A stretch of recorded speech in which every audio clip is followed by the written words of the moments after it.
Hello everyone, and welcome to episode 2 of the Golden Conversations. I'm your host today, Tamisha Monk, and we have a special guest with us, Mr. Myron Jackson. Thank you so much for joining us today. It was my pleasure. Thank you for having me. So if you don't mind, would you introduce yourself to our audience and let them know a little bit more about the design group and what you do? Myron Jackson, the President and CEO of the Design Group. Say with great pride, we're the state's leading multicultural communications firm. Each day we work to help organizations source volume from African American, Hispanic, youth and urban consumer audiences. So we tell stories every day to connect industry with culture. Nice. So, of course, I did my research, and I also read that you're also the strategic thought leader of the design group as well as, going alongside CEO. So can you explain how your logo gives a description of your company? I guess strategic thought leader, I guess it's just a long way of saying that I'm in everyone's business in the office. I spend a lot of time ensuring things are on brand, that the client's objectives are met, reminding all the talented creatives in the shop what the end goal is. Sometimes we can fall in love with the creative, so we have to make sure that we understand what its desired effect is and not necessarily fall completely in love with the tool designed to do that. But speaking of tools, our brand mark speaks directly to how we see the world. We're disruptors.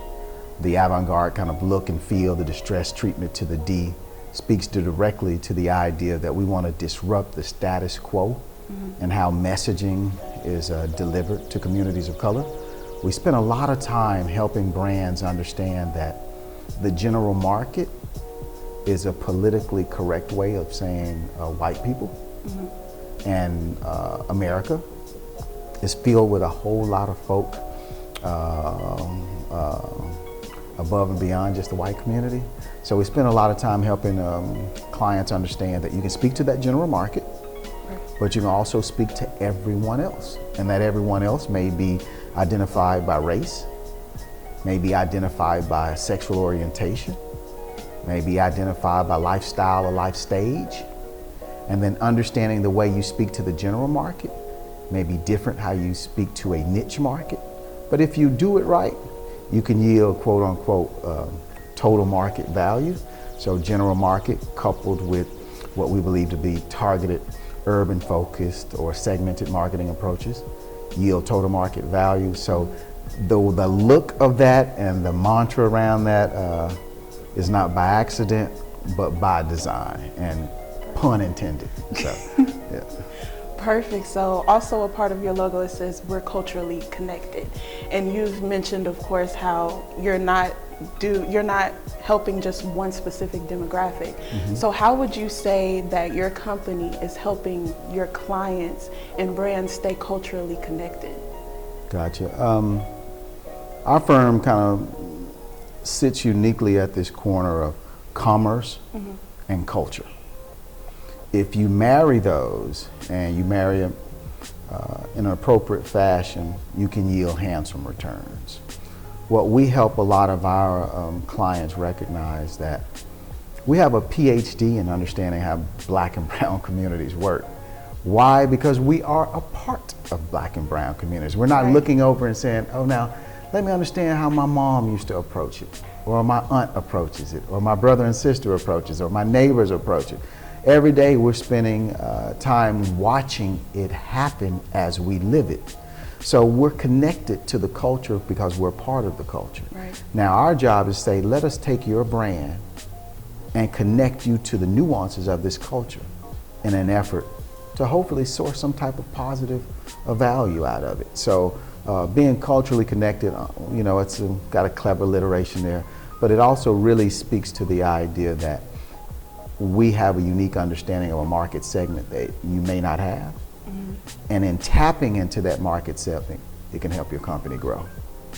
Right, that's amazing. So I love how you took it and kind of made it a slight bit personal, bringing family into it and using, your aunt, your cousin. So would you say that with your clients, you have that connection with them where it's like family? Oh, absolutely. It's not You know, it's not by accident that we choose brands that, one, we're confident we can help them. You know, we don't just chase, as the young folks say, we don't chase the bag. We don't chase every client opportunity, because there are in some instances where we may not be the best fit. So we try to identify brands where we know we can add value, that we have an expertise that will benefit them, and then that it's a good fit. So it's relationship backed by performance. We try to build a relationship, and then we make sure that we perform, we over deliver. The relationship gives us the consideration for the business. The performance allows us to keep it. So we work and we're very intentional in doing that. Perfect. So with your clients, of course, you have different demographics of people, you know, you deal with different personalities. How do you ensure that your approach to each client is best suited for them? I would like to think I'm just incredibly smart, and that I guess I'm smart in one sense. I know that I'm far better off surrounding myself with individuals who are far smarter than I am. So the first thing I try to really do is make sure that, one, I've got smart people in the room who understand what the end goal is. Two, we're communications experts. We may not be experts in that client's business, so we have to do our homework. We spend a lot of time getting educated on our client's business. You know, we don't want to just walk in and say, ooh, we have the silver bullet, we have the magic wand we can wave to help grow your business, when we don't really understand their business. And they may have identified us because they say, wow, you have a skill set that can add value to us.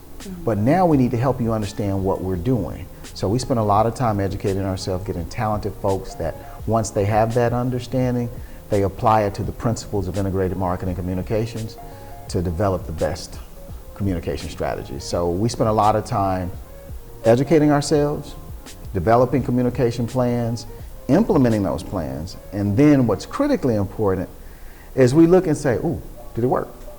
Sometimes we're like, ooh, sometimes we're like, you know. So what we do is we learn from market realities. The consumer educates us on how to get smarter. So if a consumer gives us the desired response, we say, okay, that works, let's continue that. If the consumer says, I don't think that worked, we learn why it didn't work. We tweak the formula and we try it again. You know, in the business of speaking to human beings, it's a science, but it's an art, you know, because we're in the business of persuasion, and so we have to understand what triggers you as a consumer. That's perfect. I love that you take time and reflect, and not just think of, you know, you think about the entire scope and everything of that nature. That's amazing that you do that. So that was the end of our first segment, and that time went by super fast, but it was a very enlightening conversation. And in the second segment, we're going to go a little bit more in depth about our CEO and the start of the company, because we know it's not easy to start a company. So we're going to go more in depth with that. All right, everyone, welcome back to segment 2. So of course I wanted to take a deeper dive into the CEO and how all of this came to be. So of course, I want to know, what was the inspiration behind starting a company that, to me, like I stated, is the big three: advertising, marketing, and design, all in one. What was the inspiration for those three in one company? Well, I would like to think it was that I had this super introspective moment and this epiphany popped. But nah, it was really quite simple. I love telling stories. And I had a tribe of creatives around me who loved telling stories. We struggled a bit as Black creatives of finding a place that we felt comfortable and safe, that we could tell great stories, we could really kind of tell authentic stories, but we could be our authentic self. Right. Honestly, we didn't want to be in an environment where we had to code switch. We wanted to be in a place where, hey, if you hear us screaming some old school rap, we could be working just as hard as those that aren't. Right. So we started to really kind of focus on how do we build that perfect place. We then also realized, and I say we because I can say I started the firm because I was kind of the leader in doing that, but my wife leads our public relations department. and I tell everyone she's a recovering journalist. Probably will never ever get it out of her blood, but she spent a lot of time making sure that the creatives on my side of the business stayed honest in storytelling, and make sure that we stuck to some journalistic principles. Also, my business partner, Telly Noel, who spends a lot of time in our experiential space and our experience-based marketing, challenged us all to make sure that the brand lives outside of the 30. And when we say outside of the 30, we mean outside of the 30-second television spot, the 30-second radio spot. Brands, like human beings, have a life of their own. And so we spend a lot of time trying to focus on building that place, and then understanding how do we fill a marketplace for it. When we launched the design group, there was no such thing. So we knew there was a marketplace for it. We knew we had stories to tell. We knew there were communities that needed to see themselves in communications, and that's what really birthed the design group. So with that, of course you said that there was no place, no place for it. So there is that outside looking in where it's like there's a possibility that it won't work, and starting a business isn't easy. So what were some challenges that you faced starting, and even now? And how did you overcome those, and how do you overcome those to this day? Well, you don't know what you don't know. Right. So if I had to look in hindsight in my career, and I'll look back and say, wow, it was nothing but God that carried us over there, because that piece of work there would never come out of our shop today. One of the things that we were committed to was continuous improvement, and understanding that when we launched the shop, the one thing we were quite fortunate is that we were already doing the work. We just weren't charging people for it. So when we started to really say, okay, all that great work you've been getting for free, I need to pay a bill. So we're gonna charge you some money for it. A lot of the clients were like, yeah, absolutely. We would love to. Let's figure out what works. And now, don't get me wrong, in a business, you hope that, especially when you spend some time in business, you start to learn about P&L statements, you start to learn about federal and state taxes that you have to pay, you have to learn about meeting payroll. There are a lot of things that we weren't aware, understanding that Uncle Sam is always a business partner of yours, whether you accept it or not. True. And he wants his cut regardless. But we spend a lot of time saying if we tell great stories, if we're committed to the segment, it would work out.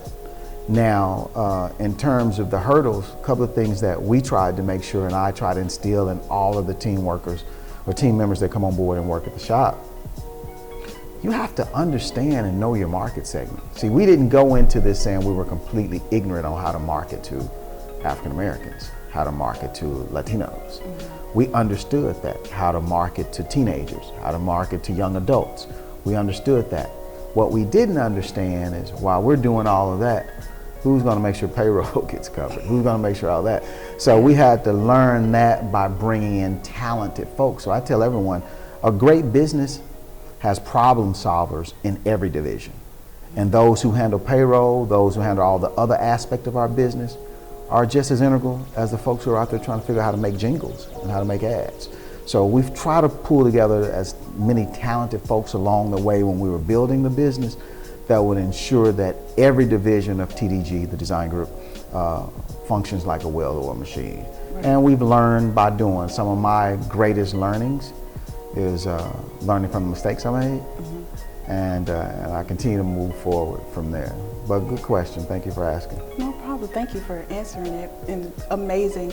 You mentioned that, you surround yourself with a lot of talented people, and that's a lot of creative minds, and that's a lot of sensitivity. So as the leader, the CEO, how do you go about balancing everybody's ideas and also making sure that they still know that you appreciate their craft and their talent? It's an interesting question. I guess my first response to that would be my shop or an ad agency is not going to have the feel of a local bank. It's not going to have the feel of a library. Right. Creatives are sensitive. As my grandmother used to say, they're tender-headed. And they're passionate about their work. And so we spend a lot of time balancing, trying to make sure everyone, one, understands that your point of view is appreciated. So there is no big I and little you at TDG. I tell everyone, I'm just the first among equals.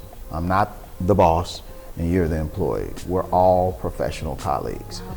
And we sink and swim together. So if this ship sinks, even the CEO is going to get wet. So the reality is we have to work together to take care of each other. Now, with that being said, as Quincy Jones says, if it feels good, it is good. Mm-hmm. If we got a lot of great ideas and they feel good, to get to a great idea and truly superb idea, you have to start with good ideas. You have to start with a lot of ideas. So what we do is say, let the idea make room for itself. So if we've got creatives and one is arguing, I think this is the best thing since sliced bread, and the other is saying, no, I think this is the best thing since sliced bread, we pitch several concepts to a client. And what we love for a client to say is, oh my goodness, I don't know which one to choose because they're all great. Then we're in a good place. Nice. And so, again, we allow everyone to have a voice and we allow their work to speak for itself. So a creative, especially in our shop, if a client says, I love them all, but I think this one fits where I am today, I think a creative can live with that. But to have their idea cut short is what makes people feel like, wow, I don't know if this is the place I want to be. So we've created an environment where great ideas will always have an opportunity to find themselves. That's amazing. Yeah. And it's not much that you hear a company have that type of mindset. So I feel like that's what makes your company stand out, and what makes it different from a lot of other companies is that you put yourself on the same level as everybody else, and you're not just the boss. So that is amazing. Unfortunately, that is all the time that we have today. But thank you so much. It was very insightful, very enlightening. Thank you for being here, and it was very nice to meet you. Hey, it was an absolute pleasure. Thank you. I'm excited about the work that you guys are doing here at the university. Mm-hmm. I do say with great pride that we spend a lot of time marketing and supporting the university.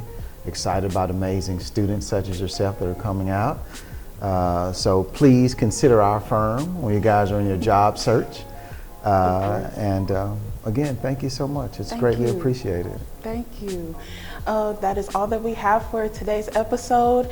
If you liked what you saw, please make sure that you join us in the next episode, episode 3 of the Golden Conversations. Thank you so much. Like, comment, and subscribe.